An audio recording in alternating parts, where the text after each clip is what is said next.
ನಾಗೇಂದ್ರ ರಾಜೀನಾಮೆಗೆ ಆಗ್ರಹಿಸಿ ಬಿಜೆಪಿ ನಡೆಸುತ್ತಿದ್ದಂತ ಅನಿರ್ದಿಷ್ಟಾವಧಿ ಪ್ರತಿಭಟನೆ ಅಂತ್ಯ. 4ನೇ ದಿನಕ್ಕೆ ಅನಿರ್ದಿಷ್ಟಾವಧಿ ಪ್ರತಿಭಟನೆ ಕೈಬಿಟ್ಟ ಬಿಜೆಪಿ ನಾಯಕರು. ಅಂಬೇಡ್ಕರ್ ವೃತ್ತದ ಮುಂಭಾಗದಲ್ಲಿ ಸಚಿವ ನಾಗೇಂದ್ರ ಪ್ರತಿಕೃತಿ ದಹಿಸಿ ಆಕ್ರೋಶ ವ್ಯಕ್ತಪಡಿಸಲಾಗಿತ್ತು. ಬೀದರ್ ನಗರದ ಅಂಬೇಡ್ಕರ್ ವೃತ್ತದಲ್ಲಿ ಬಿಜೆಪಿ ಜಿಲ್ಲಾ ಘಟಕದ ಪ್ರತಿಭಟನೆ ಇದೀಗ ಅಂತ್ಯಗೊಳಿಸಲಾಗಿದೆ. 4 ದಿನಗಳಿಂದ ಜಿಲ್ಲಾ ಉಸ್ತುವಾರಿ ಸಚಿವರ ಕಚೇರಿ ಎದುರು ಹಮ್ಮಿಕೊಂಡಿದ್ದಂತಹ ಪ್ರತಿಭಟನೆ ಬಿಜೆಪಿ ರಾಜ್ಯ ಘಟಕದ ಆದೇಶದ ಬೆನ್ನಲ್ಲೇ ಇದೀಗ ರಾಜ್ಯಾದ್ಯಂತ ಹೋರಾಟ ಅಂತ್ಯಗೊಳಿಸಲಾಗಿದೆ. ಸೋಮವಾರದಿಂದ ರಾಜ್ಯ ಘಟಕದ ವತಿಯಿಂದ ವಿನೂತನ ಹೋರಾಟದ ಎಚ್ಚರಿಕೆ ನೀಡಲಾಗಿದೆ.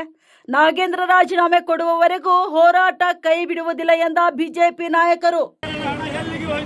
ರಾಹುಲ್ ಗಾಂಧಿ ಮನೆಗೆ ಹೋಯಿತು. ವಾಲ್ಮೀಕಿ ಹಗರಣದ ಹಣ ಎಲ್ಲಿಗೆ ಹೋಯಿತು? ರಾಹುಲ್ ಗಾಂಧಿ ಮನೆಗೆ ಹೋಯಿತು. ವಾಲ್ಮೀಕಿ ಹಗರಣದ ಹಣ ಎಲ್ಲಿಗೆ ಹೋಯಿತು? ರಾಹುಲ್ ಗಾಂಧಿ ಮನೆಗೆ ಹೋಯಿತು.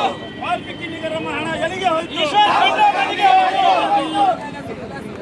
ರಾಜೀನಾಮೆ ಕೊಡಲೇಬೇಕು, ಕೊಡಲೇಬೇಕು, ಕೊಡಲೇಬೇಕು. ರಾಜೀನಾಮೆ ಕೊಡಲೇಬೇಕು. ಸರ್ಕಾರಂತೆ ಸರ್ಕಾರ, ಅಪ್ಪನಂತೆ ಸರ್ಕಾರ. ಭಾರತ್ ಮಾತಾ ಕಿ ಕೊಡಲೇಬೇಕು. ರಾಜೀನಾಮೆ ಕೊಡಲೇಬೇಕು. ವಿರೋಧಿ ಕಾಂಗ್ರೆಸ್ ಸರ್ಕಾರಕ್ಕೆ ಧಿಕ್ಕಾರ, ಧಿಕ್ಕಾರ. ನಾಗೇಂದ್ರಗೆ ಧಿಕ್ಕಾರ, ಧಿಕ್ಕಾರ. ನಾಗೇಂದ್ರಗೆ ಧಿಕ್ಕಾರ, ಧಿಕ್ಕಾರ. ಭ್ರಷ್ಟ ನಾಗೇಂದ್ರಗೆ ಧಿಕ್ಕಾರ, ಧಿಕ್ಕಾರ. ಭ್ರಷ್ಟ ನಾಗೇಂದ್ರಗೆ ಸರ್ಕಾರ, ಅಪ್ಪನಂತೆ ಸರ್ಕಾರ. ಭ್ರಷ್ಟ ಬಿ ನಾಗೇಂದ್ರ ಅವರನ್ನು ಡಿ ಕೆ ಶಿವಕುಮಾರ್ ಅವರ ಸಂಪುಟದಲ್ಲಿ ಮಂತ್ರಿ ಸ್ಥಾನವನ್ನು ಕೊಟ್ಟಿದ್ದನ್ನು ವಿರೋಧಿಸಿ ಭಾರತೀಯ ಜನತಾ ಪಕ್ಷ ವಿಧಾನಸಭೆಯ ಒಳಗಡೆ ಮತ್ತು ವಿಧಾನಸಭೆಯ ಹೊರಗಡೆ ಮತ್ತು ಪ್ರತಿಯೊಂದು ಜಿಲ್ಲಾ ಕೇಂದ್ರಗಳಲ್ಲಿ ಕಳೆದ 1 ವಾರದಿಂದ ನಿರಂತರವಾಗಿ ಧರಣಿಯನ್ನು ಮಾಡಿ ಇವತ್ತು ಕಾಂಗ್ರೆಸ್ಸಿಗೆ ಬಿಸಿ ಮುಟ್ಟಿಸುವಂಥ ಕೆಲಸವನ್ನು ಭಾರತೀಯ ಜನತಾ ಪಕ್ಷದ ಮುಖಂಡರು ಮತ್ತು ಕಾರ್ಯಕರ್ತರು ಮಾಡಿದ್ದಾರೆ. ಇವತ್ತಿಗೆ ಸಾಂಕೇತಿಕವಾಗಿ ನಾವು ಈ ಧರಣಿಯನ್ನು ಮುಕ್ತಾಯಗೊಳಿಸಿ ಮತ್ತೆ ಮುಂದಿನ ದಿನಗಳಲ್ಲಿ ವಿನೂತನವಾಗಿ ಉಗ್ರ ಹೋರಾಟಗಳು ಕೈಗೆತ್ತಿಕೊಳ್ಬೇಕಾಗಿದೆ. ಎಲ್ಲಿಯವರೆಗೆ ಅಂದರೆ ಬಿ ನಾಗೇಂದ್ರ ಅವರು ಸ್ವತಃ ರಾಜೀನಾಮೆ ಕೊಡಬೇಕು, ಇಲ್ಲ ಅಂದರೆ ಡಿ ಕೆ ಶಿವಕುಮಾರ್ ಅವರು ಅವರನ್ನು ಸಂಪುಟದಿಂದ ವಜಾ ಮಾಡಿ ಹೊರಗಡೆ ತಳ್ಳಬೇಕು.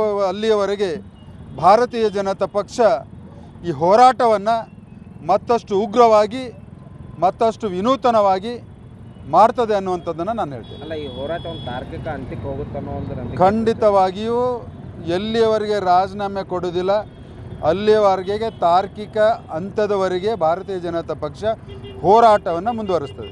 ನಮ್ಮ ರಾಜ್ಯಾಧ್ಯಕ್ಷರ ಒಂದು ಆದೇಶದಂತೆ ನಾವು ವಿಧಾನಸೌಧದ ಒಳಗಡೆ ಹೋರಾಟ ಮಾಡ್ತೀವಿ. ಎಲ್ಲ ಜಿಲ್ಲಾ ಕೇಂದ್ರಗಳಲ್ಲಿ ನಮ್ಮ ಕಾರ್ಯಕರ್ತರು ಹೊರಗಡೆ ಭ್ರಷ್ಟ ನಾಗೇಂದ್ರ ರಾಜೀನಾಮೆ ಸಲುವಾಗಿ ನಾವು ಹೋರಾಟ ಮಾಡಬೇಕಂತೇಳಿ ಒಂದು ಕರೆಯನ್ನು ಕೊಟ್ಟಿದ್ದರು. ಅದರಂತೆ 4 ದಿವಸದಿಂದ ಬಹಳ ಯಶಸ್ವಿಯಾದ ಹೋರಾಟ. ಪ್ರತಿ ದಿವಸ ಒಂದೊಂದು ಮಂಡಲದಿಂದ ಒಂದೊಂದು ವಿಧಾನಸಭಾ ಕ್ಷೇತ್ರದಿಂದ ನಮ್ಮ ಕಾರ್ಯಕರ್ತರು ಬಂದು ಭಾಳ ಯಶಸ್ವಿ ಹೋರಾಟ ಮಾಡಿದ್ದೀವಿ. ಇವತ್ತು ಕೂಡ ನಮ್ಮ ರಾಜ್ಯಾಧ್ಯಕ್ಷರು ಸೋಮವಾರದಿಂದ ಇನ್ನೂ ವಿನೂತನ ಪ್ರತಿಭಟನೆ ನಾವು ಹಮ್ಮಿಕೊಂಡಿದ್ದೀವಿ.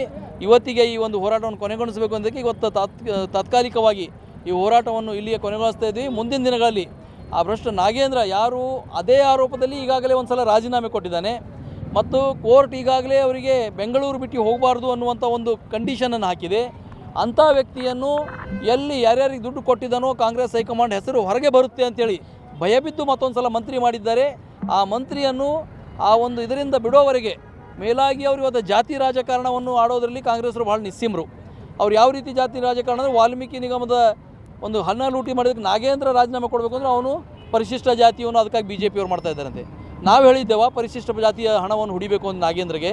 ಯಾವ ಬಡ ವಿದ್ಯಾರ್ಥಿಗಳಿಗೆ ಹಾಸ್ಟೆಲ್ಗಳಿಗೆ ಹೋಗಬೇಕಾಗಿತ್ತೋ, ಯಾವ ಬಡ ವಿದ್ಯಾರ್ಥಿಗಳ ಸ್ಕಾಲರ್ಶಿಪ್ಗೆ ಹೋಗಬೇಕಾಗಿತ್ತೋ, ಯಾವ ರೈತರ ಗಂಗಾ ಕಲ್ಯಾಣ ಯೋಜನೆಗೆ ಹೋಗಬೇಕಾಗಿತ್ತೋ, ಯಾವ ವಾಲ್ಮೀಕಿ ಸಮಾಜದ ಯುವಕರಿಗೆ ಕಾರ್ ಕೊಡುವಂಥ ಸಾರಥಿ ಯೋಜನೆಗೆ ಹೋಗಬೇಕಾಗಿತ್ತು, ಆ ಎಲ್ಲ ದುಡ್ಡನ್ನು ನೇರವಾಗಿ ಹೊಡೆದಂಥ ನಿಸ್ಸೀಮ ನಾಗೇಂದ್ರ ಅವರು. ಅದ್ರ ಜೊತೆಯಲ್ಲಿ ಒಬ್ಬ ದಲಿತ ಅಧಿಕಾರಿ ಚಂದ್ರಶೇಖರ ಆತ್ಮಹತ್ಯೆ ಕಾರಣ ಆದವರು ನಾಗೇಂದ್ರ.